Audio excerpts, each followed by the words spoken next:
and you're listening to the Staffroom podcast with Chey, Hurricane Cheney, and Pav, Wonder Woman Wonder.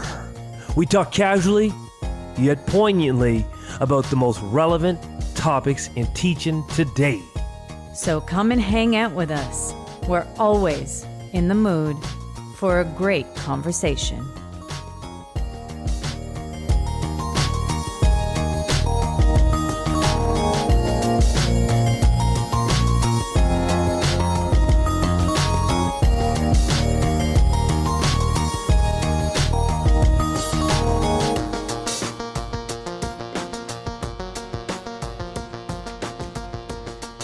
And welcome to episode 68 of the Staffroom podcast. Our topic today is on the new virtual. We have gone back to virtual teaching for the first time in quite some time this week. And so we'd love to share our reflections on the changes that we've seen in our own practice and in the students' learning since we have gone back for one full week now. So I'm very excited to talk about this because there have been a lot of reflections that we've shared with one another. So I'm very happy to get right into that conversation, but I do have to introduce myself first. My name is Pav Wander, and I make up approximately half of this hosting team of the Staffroom podcast. I'm sitting next to my co-host, and he usually introduces himself.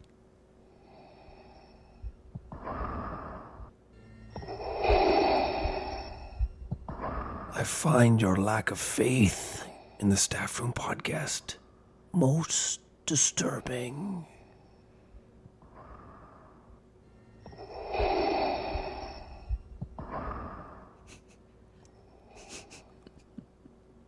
I didn't know if I could laugh at that. I was a little bit scared. Oh, fantastic. And I make up 3.74% of the Staffroom podcast. And really, what's my handle? Working the board for just a few seconds to start this episode. And then I can, just drop in a few nuggets here or there, and we see how it goes at the end. Yeah, that's usually the way it works. Pav, we are looking forward to this conversation. Oh, sorry. Did you introduce yourself? No. I think I did. 3.74%. No, but you didn't say your name. Nobody knows who you are. Once I said 3.74%. Oh, Chey. Chey. It's Chey. Oh, yeah. Pav 97%, Chey 4%. Got it. Sure. We are, hold on. I'm really excited to talk about today's topic. I'm just really but we are really tired. We are actually very tired because we've been doing the face-to-face. Like we did the virtual. We went face-to-face for 4 months. Yeah. The stress of going face-to-face. Ontario has now twirled back into this remote space, remote learning. And this was really our first real week of solely, I would call it remote learning. I could always argue last year was crisis learning. Yes. And crisis and ascending to the end of the year. But, I don't think there was any ascension to the end of the year. Got to the end of the year. Yeah. So this was probably, I would argue, our first real week of virtual teaching where the expectations are to really, I don't want to say they're to mimic what you're doing in the face-to-face space, but it's much more regimented, sticking to schedules, make sure you're touching on curriculum, make sure we have a plan that we're going to accumulate marks and assessment and all those pieces, and make sure we're running our gym, we're running our French, so that at the end of the synchronously. Right. And synchronous teaching. I mean, we weren't synchronous when we were in crisis teaching. And so that synchronous portion is very different for us. This is a first experience for us. And I know that there are a lot of people who are listening that have been virtual and they've remained virtual since March. And so this is something that's just like, oh yeah, you guys are old news. But we have gone back to face-to-face teaching. And although there have been a lot of changes in the way that we have been teaching face-to-face, which we have touched on many times in the past couple of months, but this is the first time that we have actually done remote teaching. and actually really great teaching. So we are very excited to talk about our experiences this week and sort of what we've seen happen. And that twirl that's happened has led to some really fun and cool things that we're very proud to talk about today. And so I want to start by talking about One of the things we talked about last year when we did go crisis was all these free trials, try this, try that. And I remember one of our own heads up decisions was we weren't going to play around with a bunch of different platforms and spaces. We couldn't ensure that we were going to have full access to next year. Because even last year, we were anticipating that we may not be back in our space. And I think one of those best decisions was maintaining consistency within the Google platform and the Google Suite. And so one thing I've really loved diving back into the remote space this year, if I want to start on one point, is the absolute, I don't even want to say mastery, but pretty close mastery to the Google Suite, the Google platform, and all it has to offer. And as an extension is how much our students are really comfortable with it. And so when I think about why is remote learning so much more, I want to say impactful, I say fun, because I feel I can do just about anything and everything. And if I have an idea, I can build something quickly and I can use the Google platform and I can try something and students can use that Google platform. And even if something goes wrong, I found that our students now can offer a lot of peer support. Like they can be in a Google Meet and they can say, someone will share that they can't do this. Where last year, collectively, no one would be able to have done it. And you'd be waiting solely on the teacher to curate every problem solve. Where I've noticed now that a student can highlight, I can't find my Jamboard or I can't find this. And there was so much ability for peers to say, you just do this or just do that. Don't worry, I'm going to share it with you. I'm going to email you here in a second. And this, it's now like this collective group. It almost feels, again, a lot like the classroom space where the teacher doesn't have to be the sole provider of any sort of support. That support can come from anywhere and everywhere. And one of the first things I've noticed in the remote space is not so much how good I am, how good my students are within that platform to be able to offer guidance and support instantaneously to their peers. Yeah, I've noticed the exact same thing with my students, is that the transition to using the apps, and we have to remember that we have been using them in our face-to-face learning as well pretty consistently. And I think that a part of that is that we are so much more comfortable with using it, and so why not embed it in our learning? But there was always this nagging fear in the back of our minds that we may have to twirl back into remote learning at some point. So we just want to make sure that our students are ready and prepared for any kind of twirling and dancing that we may need to do in that situation. But I have also noticed that the transition for students has been very seamless. That all of a sudden, it took us a day, less than a day, for us to really establish a sort of like an environment, like a classroom environment. And it took us maybe the morning where we were just sort of like trying to figure things out. Like, okay, how do things look here? How can I hear everybody? Can I actually pay attention to how are all the kids going to react? Is anyone actually going to turn their cameras on? Is anyone going to speak up? Do I need to rely really heavily on the chat? So there were a lot of things. How are the breakout rooms going to work? There were a lot of little testing things, but overall, because of our use of G Suite, of the Google platform, has been embedded in our teaching since day one of this school year, our students just knew how to do everything. And that really made things a lot easier for us.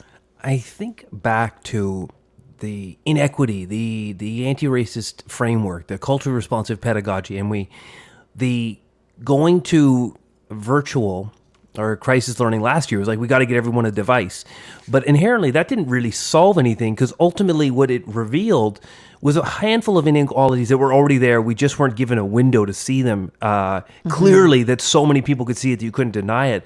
But part of we've had these conversations that a lot of these pieces have actually allowed for, if I want to use that word, the spreading of the gap, because a lot of our schools and communities didn't have regular access to this beforehand. So there was a massive learning curve to pull this off, because not only was it a rush to get our students and communities tech, but we didn't have enough tech in our buildings beforehand that our students were comfortable in that platform. So when I referenced that point about students can really guide and support each other, I think there's an excitability with our student population, is that when we came back, now that we had done this learning in these devices, there was really a true connection to, we can really do something great if we embed in the technology. Not that the technology is great teaching, but it's great to have as a tool. And as a teacher, it's great to have as a tool knowing you have it. Sometimes just knowing you have access to it just alleviates such stress and creates such freedom in when you want to plan and create your day. When you're not building your schedule around the 15 minutes you got 20 Chromebooks, I can tell you my teaching, it just descends quickly because I can not even fixate on it knowing I have access to it. And you commented on that, right? This year, for the first time in my teaching career, my kids were using that 1-to-1 ratio. And not that I was using it all the time, but my kids were comfortable to jump onto tech, jump onto a Chromebook, use their personal device to embed and weave and dive in for information. And so that when we went remote, there is a real familiarity now with text and device. And so it's not about our kids and our community needing to chase to catch up. We have been using it really consistently for 4 months. So even as a teacher on that framework, I feel really good that my students, our communities, they're not losing more. They're not falling further behind. There already are other gaps and other things that need to be worked on, but now this one has been sort of alleviated a little bit. And I don't even want to say that we've alleviated it for our community. Once the community and our students had access to these devices, they took off with it. They started to master the Google Suite platform, a Jamboard, a Google Slide Classroom. And then once you're immersed in those, I think one of the things, as I can sort of go off on a tangent, you can cut me off whenever you want. Actually, I likely will. How about now? No, I'm just kidding. Keep going. Don't worry, everyone. I maintain my train of thought. Do you really? I don't know. I'd almost look down at my notes, but there's like the ego in me. I won't let you see me. Have to look down at my notes to verify what I wanted to say next. All right. Now I'm watching you closely. But one of the things I've found, once you get really comfortable in a certain platform, it reminds me of a jazz musician.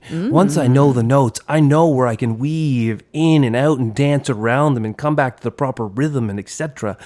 And so when me and my students, or I won't even say that I am the gatekeeper of Google. So animated today.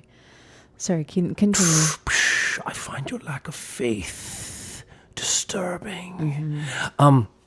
Once we got really comfortable in all these spaces, in the Jamboards, and these would sort of be the great three ones for me, is the Google Classroom, the Jamboard, and the Google Slides.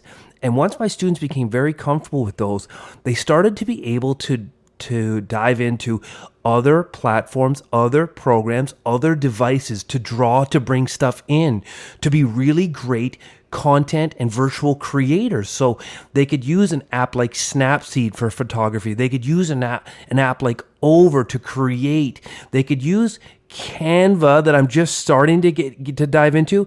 And with Brian's help, we've been working more in Adobe, and you've been using a little bit more Adobe, that our students are learning how to immerse different apps. So now that they get really comfortable in that Google Suite space, they know where or when they can enhance their work by drawing upon other things. And so when we go off into this new remote space and I'm using Google Slides, my students have an array of tools, confidence, level of comfort to make a Google, when we did our one word, 2021 as an activity, they could put it on a Google slide. They knew how to grab another app, create some artwork, create a visual design, drop it into their slide, link it to their written response in their Google Notebooks. I call it Google Notebook, but there is really no app called Google Notebook. It's a Google Doc that I share with one other student, and I call it Notebook on page 1. But if anyone wants to register that and make millions in an app called Google Notebook, you go for it. Just give me an honorable mention at one point. And if there really is a Google Notebook, then Pav, edit this part out of the episode, please. We will check this later.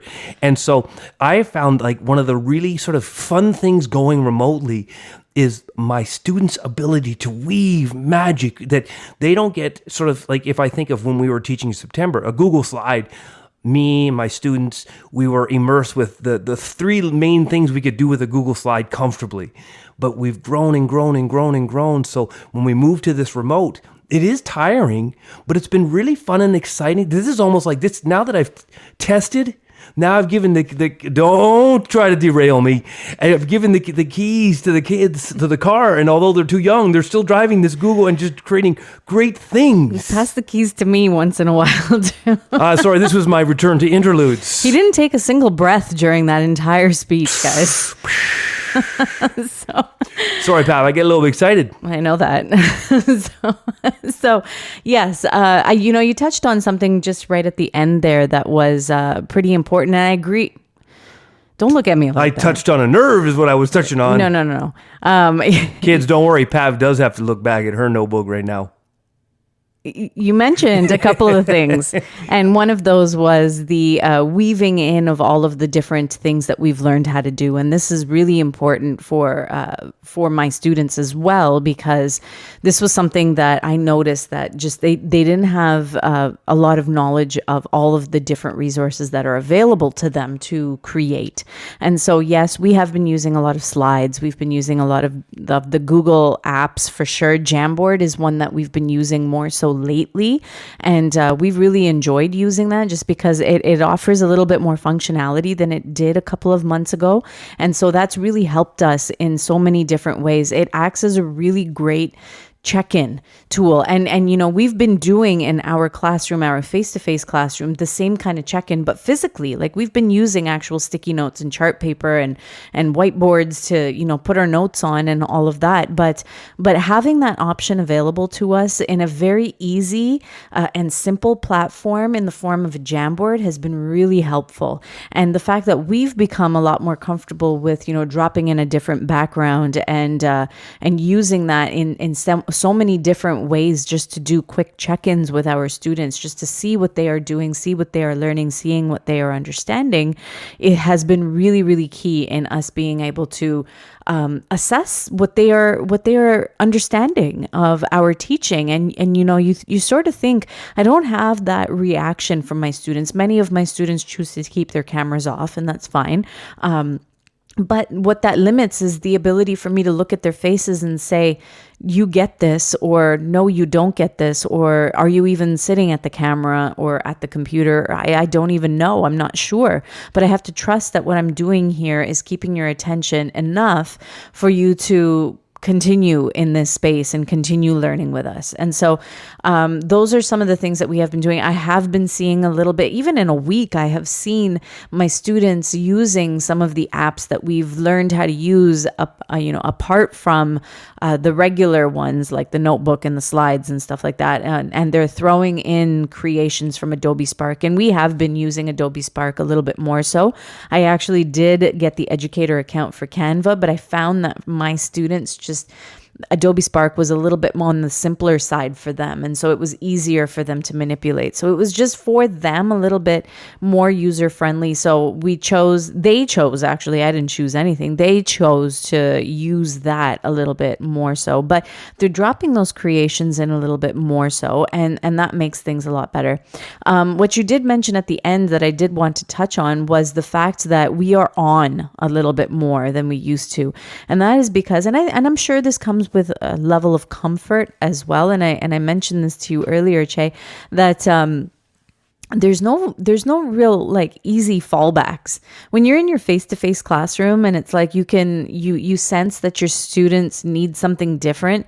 It's quick and easy to fall back on something else that you may have just kind of sitting around, and you're like, all right, well, let's do this, or let's just jump into this really quick. Those transitions are a lot more difficult in virtual teaching, and I spend a lot more time planning. I spend a lot more time making sure that I have a little bit more available for my students to do, or for myself to jump into. I'm a little bit more regimented, and maybe that's just because I'm still a little bit nervous with it, and I can't just fly by the seat of my pants as much as I do when I'm in face-to-face teaching.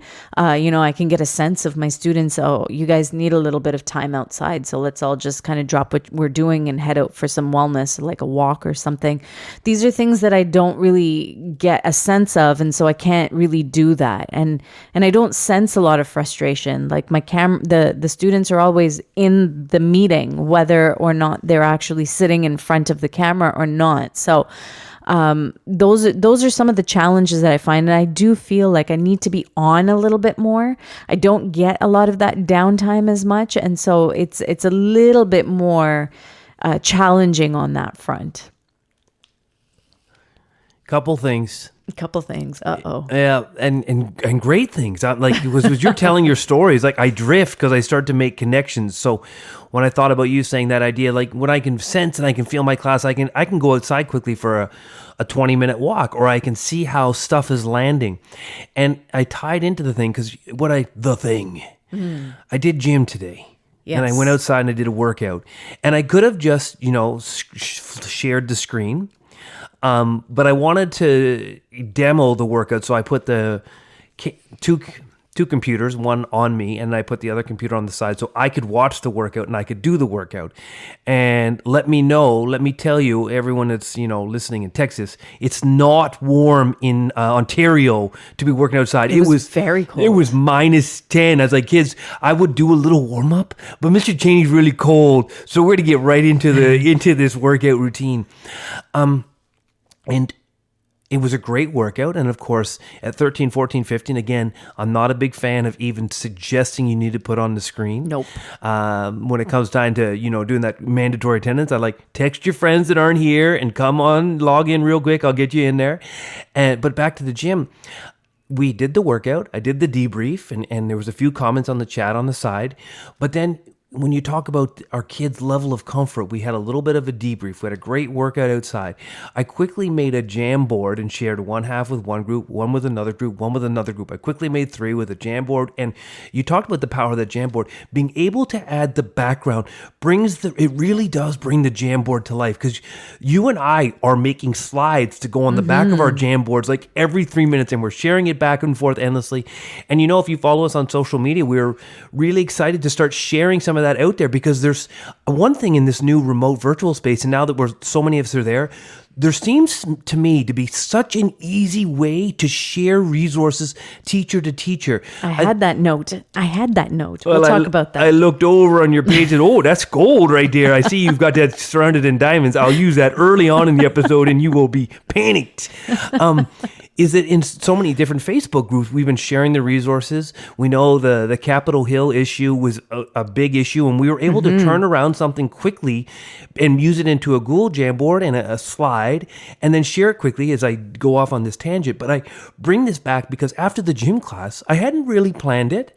And you talked about this, like when you're face to face, you can really handle maybe not having something planned, because you can chit chat. You know what you can do to sort of fill that gap.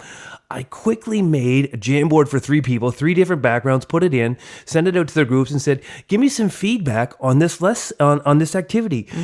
How did you feel about this? How did you feel about that?" And boom, it just boom, boom, boom, boom, boom, boom, boom. And I'm thinking, as they're doing this, I'm thinking, in a real gym class, I don't know if I would have gotten this type of feedback. Right. That in that gym space, it might have been dominated by just 2 or 3 people. We might have been chasing time, trying to get out of the gym. And I felt, even though the remote space you're in, your feeling is that I'm not going to be able to crush this activity the way I'm used to face.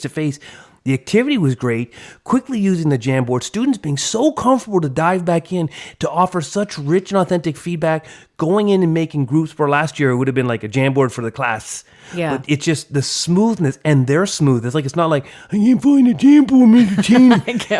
They're like, "Mr. Cheney, we're waiting. Twist the background for us, Mr. Cheney." Yeah, I have to agree. And you hit on a really cool point there, that I was really worried about the engagement, the level of engagement. And yes, I fixated on the verbal engagement. Like, I'm not going to get any engagement because my kids don't talk. And you're right, they don't talk.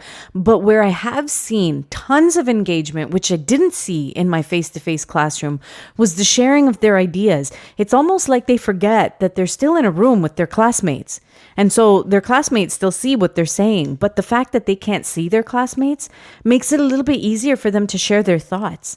And I don't know if it's the Jamboard itself, it's just a little bit easier to use, but everybody is participating, everybody is sharing their thoughts. The students that I couldn't get a single word out of, and I couldn't even get to look up during a class, are now sharing the most vibrant things in our Jamboards and in our classes. And I did you did a really great activity with the Jamboards for our talks yesterday in response to the Capitol Hill events that happened on Wednesday, I did the Jamboards as well, but then we also extended that a little bit in our class, and we did the Google Slides where I assigned a picture, an image to a few members of the group, and then I included, so we did our breakout rooms, and we had like one slide presentation that's assigned to each group, and then I included at the bottom 3 slides, one for each member of that group, and I asked them to share their thoughts about that slide on the slide, their own slide, and the amount of response that I got was shocking because I would never have gotten that response face to face. But for some reason, because they don't see anybody around them, it's easy for them to type. And even though their peers are still looking at what they're typing, it's easier for them to just respond. And they were, sharing on each other. So they were providing feedback for what they read on somebody else's. And we spent a good amount of time on this, but they all engaged and they were all happy to engage. And then I even jumped into some of these breakout rooms, and lo and behold, they had their cameras on and they were talking to each other like they were friends. And as soon as I popped into the room, suddenly the cameras turned off. Like, I don't want Ms. Wander to see me. So, but this is middle school. This is middle school. Of course, this is middle school. I totally understand. I was like, oh, okay, bye guys. It was nice to see you for 0.5 seconds. But this was something that surprised me, and I was so pleased with. Like, I've got paragraphs of writing. I couldn't get paragraphs out of them for a little task, like a short task like that in that moment, and sharing of their real inner thoughts and feelings. This was something really new to me, and it was very pleasing. And so it was, of course, not the best circumstances, but the conversation really lifted my spirits that they felt comfortable to chat with each other. And I know that some of that comes from the fact that we've had 4 months to build relationships with each other, which was something that was very intentional and focused this year, given that we had spent so much time apart from one another, and also the fact that we were dealing with this pandemic, which required a little bit more social emotional learning with one another. So we did spend that time building relationships, but this was really, really important and really key, and I was really happy with it. I think our students have become really comfortable and confident to not need oversight from the teacher in these spaces. And I think a lot of it comes from us being able to make much more visually engaging and much more poignant activities. And so when I was thinking your activity, you were doing some really good breakout rooms. That activity where you were doing the compare, I think, on the Google Slides, right, was powerful. It reminded me of sort of my math warm-up activity where I do this game called Heads Up that normally would have been just pencil and paper. And it was a good warm-up activity, but I've seen it explode. And one of the things I think that makes it work is actually the visual stimuli. It's a little bit more visually pleasing to work in that Jamboard format. And when you take sort of the sticky note and you add all your numbers and you're dragging it around and they've got their little groups. We were doing these Jamboards. So I have a small class, so I have basically 6 groups going, and it's 2 or 3 people per group, and I give the 14 random numbers, and they're working it like a puzzle in this equation. And they're working, and of course, I can check, like they all see me jumping into the Jamboards, and then you just hear the conversation go back into the Google room, and so it says, hey, Mr. Cheney, we got it. And then a student compliments their partner in that space. Hey, so-and-so, you did great. We got this done really well. Like the conversation that you think that you're going to be missed now becomes commonplace. And it was really great to see them, one, engage in the Jamboard, but also now sort of double dipping and knowing I can come back to the Google Classroom and I can speak and I can share. And it doesn't have to be just necessarily curated, explicit conversation. I can have this, good job, a compliment where, you know what, maybe in the face-to-face realm, that statement wouldn't have been made. And one student saw other students openly commenting and validating, because I guess the subtle validation or the subtle appreciation that maybe a teacher doesn't notice, they don't notice either. So they're more intentional with praising their partners. So they're working on a Jamboard together. They're doing a great job, but they don't see each other. So they go back to the Google to say, hey, so-and-so, you crushed that. You crush that. Yeah. And also the activity in the chat. I have to say that they're far more comfortable chatting with each other in the written chat, much more than verbally. So I see a lot more conversation. And that was a mistake that I made. That was like, I'm waiting for responses for them. And then I look down and it's like, 187 missed messages. Let me get to that chat. So it was a little bit like, oh, okay, that's where you all are. Okay, that's why I haven't been hearing anything. Oh, let me turn that notification on, eh? Yes. So that was there's been so many different learning experiences, but I think that maybe we should jump into our 3 enlightened minutes before we. Pardonnez-moi. I don't know. Les 3 minutes. You tell me. Yeah, it's a great time. I got one little story because we actually didn't have an anecdote before this episode. No, we didn't. You're right. We sort of forgot. You want to know everything?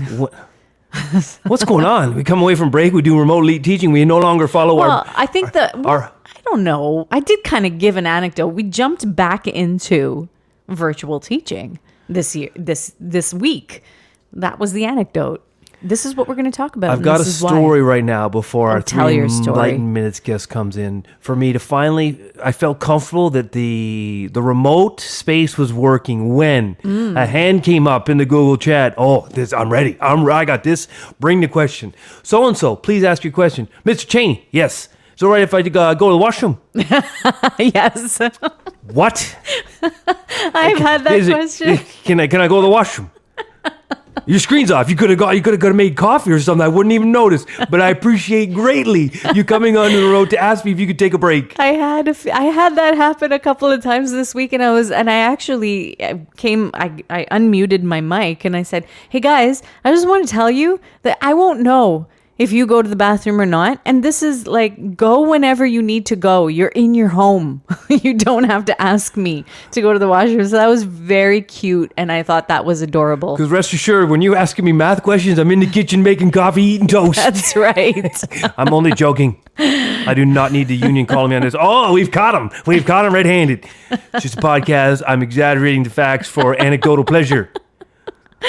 So for all my union friends, no, it's not really what I'm doing. I'm surrounded by computers. All right, Pav, take us into our 3 enlightened minutes. Yes, please. I will do that. And our 3 enlightened minutes guest today is someone that most of us already know. He's all over social media, and he's making such a huge splash, and he's an amazing, amazing guy. So Brad Hughes is our 3 enlightened minutes guest today, and he is a principal from Waterloo, Ontario, Canada, just right in our backyard. So we got to meet up sometime soon. He's talking a little bit more about teacher self-care and how we can be taking care of our own wellness to make sure that we are our best selves. So here is Brad Hughes with his 3 enlightened minutes. And that was Brad Hughes with our 3 enlightened minutes. I thought we had rules for this show. I thought we had strict rules. We're a teacher podcast. Teachers only. I'm only joking because Brad Hughes is one of the smartest, calmest, uplifters, unifiers. I think the first time I ever heard him speak was after a mastery chat that he hosted, and then we watched live on the Facebook, and just brilliant, insightful, calm, poignant with his words. Funny. All the things I am not. I am just an out-of-control gym guy. He is very funny. But so, Brad, there's no room for you on this show. I'm the funny guy, even if I'm not that funny. And Brad is engaged in he didn't reference it here because I think he recorded this before he released his podcast. But Brad Hughes has a podcast called Good News, Brad News. And this is bad news for us because we were within the top 150 of educational podcasts in Ontario. And I already sensed that these 2 teachers had just been bumped down the list by some administrator that just storms in on my turf. Seems to be the case, but it's okay. I think we'll let it slide for Brad Hughes because he is pretty awesome. Oh yeah, Brad. Like I said, he's a we talked about this. I'm going to joke about Brad Hughes, and sometimes you're like, Jay, careful now. You don't know, but I think we know Brad well enough to know he's going to take this as just 2 teachers having fun. This is the type of talk I think Brad and I, the 3 of us, would have after school in the hallway at 5 o'clock. I'd be like, "Come on, Brad, what are you doing, bugging me? Man, don't walk into my class. I'm teaching. I'm trying to teach math. I don't need the administrator standing at the front door." I remember when Brad asked us for our autograph and we had such a laugh. Say that again. I do remember clearly. It was so funny. I had to side message you. I was like, I don't know if we're being mocked. But we actually sent him a picture of us that we had autographed just for fun. It was fun. And by the way, we have additional copies of our 8x10 signed Chey and Pav Staffroom podcast pictures available for you for 4 easy payments of $99.95. And if you're sending American dollars, it's $3. Yeah, just 3. Let's get back and wrap up our episode. I like that idea. We've been very relaxed today because I think, after our first week of truly remote teaching, far different than the crisis teaching we were doing last year, the growth of doing the face-to-face, we felt really good about our skill set. We feel really excited about our students' willingness to engage their skill set, their level of productivity, their engagement. Like I said, the issues of attendance hasn't been an issue. They're always there. In fact, on Thursday, the day ends at 3:30. And at 3:55, we were doing sort of an exit ticket, sort of a fun exit ticket, but students didn't want to leave till they were done. Mr. Chain's all right if I go? Yeah, it's 3:55. You can go. You can go. Yeah. So we've had nothing but positives experience one weekend. It has been very fun, and it is actually one of those things, as tired as we were exhausted. It's one of those things where I'm like, I'm looking forward to Monday because I'm already thinking about the different things that we can do, the lessons that we can have, and we're learning different functions so I'm using Zoom. Chey has been using Google Meet for the last couple of days, and I've been using Zoom for my class meetings every day.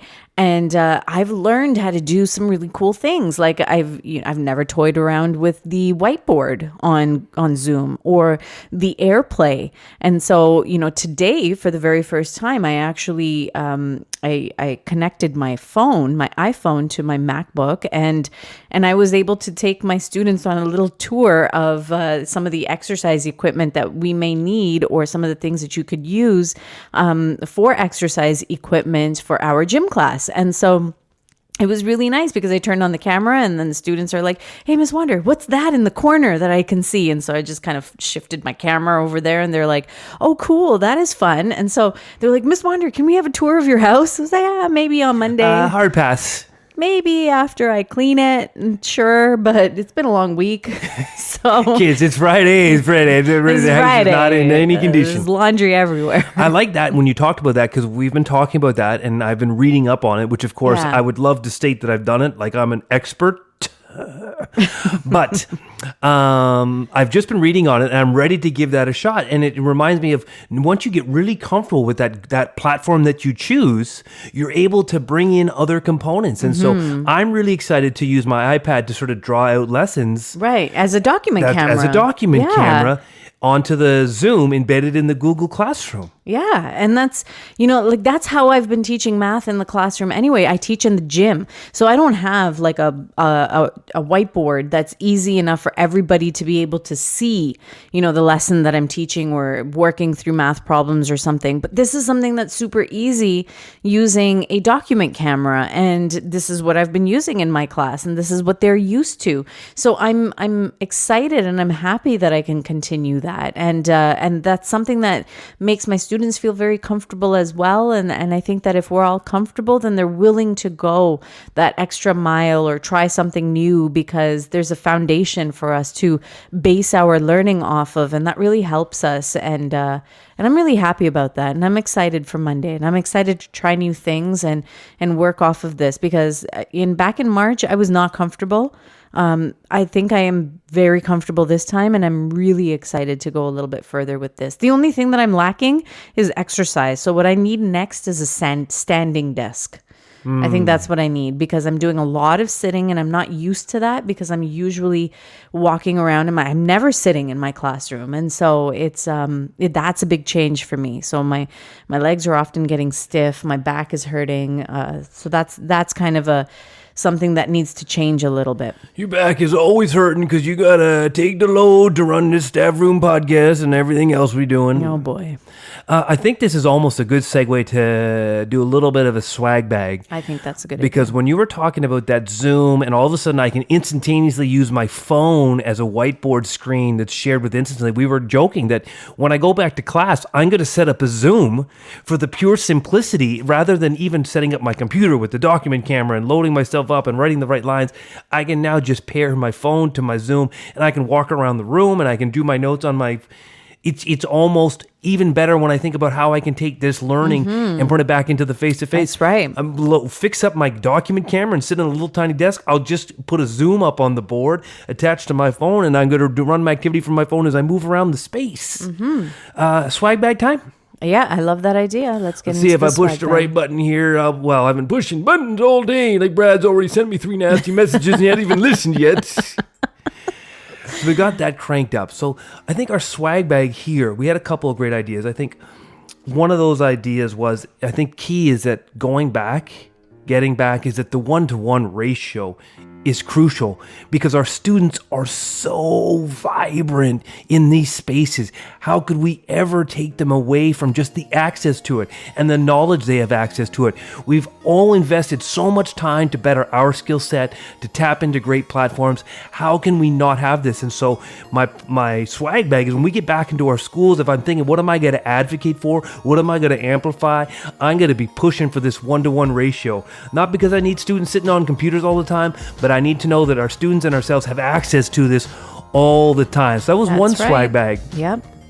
I go with another one is be really comfortable in that one platform. And then once you get really immersed in that platform, and I know for a lot of people, this is not a swag bag. This is old learning. That's right. But once we got real comfortable with that platform, then we know where we can draw upon other things. Like you can bring your Zoom into your Google. You can use Over and Adobe Spark and Canva to lighten up your Google slides, to make them explode, to create wonderful backgrounds for your Jamboards. And all of a sudden, that simple Jamboard, that Google slide comes to vibrant life. It's fantastic. And that was definitely a swag bag. I think our last swag bag is just immersing yourself in all the spaces that you can share your resources, and people will share resources with you. Yes. We're all so connected on that social media level, and now we're all working in platforms where it's so easy to share. We're sharing Google Slides out of the work we're doing, and people like, oh, just send me the link. Send me you're like, we're making Google Slides that we can just share with people. That's right. And we've been borrowing. As much as we've been sharing, we've been borrowing from people as well. I mean, people are sharing with us. And so that's been really key. And that's been very helpful for us as well. It's not just the binder No, from the it's teacher not just beside the binder. you. Even if it's a great binder, it's just it's such a gateway to so many great people doing so many amazing things. And you know what, to the core, teachers, educators, they're givers and they're supporters. And now it's just easier to give and easier to support. Because ultimately, a couple of our great Google Slides activities have been borrowing on other people's great ideas, and then it's just recycling. It's giving it back to other people, and it's just a constant spiral of giving, take, give, take, and the whole thing ascends to greatness. And that's what we need in education. I think that's a pretty good swag bag. I didn't blow it this time. I didn't forget what I had to say, and my notes were a little bit neater and tidier. You were fantastic. You were great. It was a great swag Said bag. no one ever. Said I, sir. I'll be replaying that part endlessly all week long, and it'll give us a lot more listens too. Let's get into some of our paid sponsors. That pay us And by nothing. paid, I mean no payment at all. But you don't need to be paid to have people that you're associated with, doing good work with. And we want to share some of those spaces that we're involved with. We are involved with School Rubric, and we are kicking off in mid-January our new Office Hours live stream show that we are ready to go every Tuesday, starting, I believe, January 19th at 8 o'clock Eastern. That's right. And we are also featured on the Teach Better Team podcast network. Teach Better Team is a phenomenal group of educators that come together to share a lot of resources. And we have learned so much from the Teach Better Team. So check out their podcast network because they've got some amazing podcasters on there. And of course, in our blue ocean, we have The Drive. We are the only educational DJs embedding teachers teacher talk with musical requests on a lovely Sunday night space to get you ready for your week.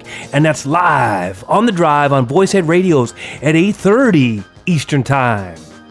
We are also Codebreaker ambassadors. If you've got a story to tell, reach out to Codebreaker to see if you can tell your story with them. They're always looking for amazing authors to tell their stories within education. So we are Codebreaker ambassadors. And you've been listening to The Staff Room with Chey and Pav, episode 68.